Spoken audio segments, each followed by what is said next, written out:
Hindi pa nakaharap si Police Superintendent Hansel Marantan sa investigasyon matapos ipatawag ng NBI kaugnay sa nangyaring insidente sa Atimonan, Quezon. Pero giit po ni Marantan, hindi siya umiiwas sa investigasyon. Nagpapagaling lang daw siya dahil po sa pinsalang tinamo sa insidente. Balita ang hatid ni Sandra Aguinaldo. Yung dati kong lawyer.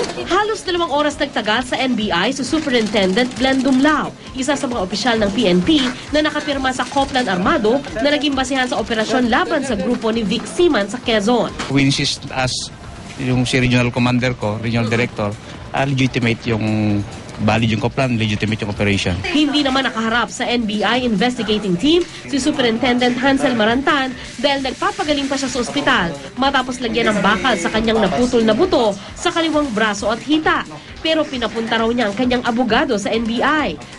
Ayon naman sa isang miyembro ng NBI investigating team, isang abogado nga ang nagpakilalang kumakatawan kay Marantan pero wala itong dalang authorization letter. Giit naman ni Marantan, kahit sa mga investigador ng PNP ay naging bukas naman siya. Taliwas sa sinasabi ni DILG Secretary Mar Rojas at sa nakalagay sa report ng fact-finding team. Nung makalawa, nagbigay pa nga ng litrato sa GMA News si Marantan na nagpapakita ng aniya ay CIDG case number na tanda na dinalaw na raw siya ng mga investigador sa ospital. Lahat po ng mga tinanong nila ay answered it freely. Even the Commission on Human Rights nag-take down notes sila. Even the members of the SOCO together with the CIDG. I was even advising them to get the bullet. Ang tinutukoy na bala ni Marantan ay ang nakuhang nakabaon sa kanyang kanang tuhod at pinaniniwalaan niyang galing sa baril ng kalaban.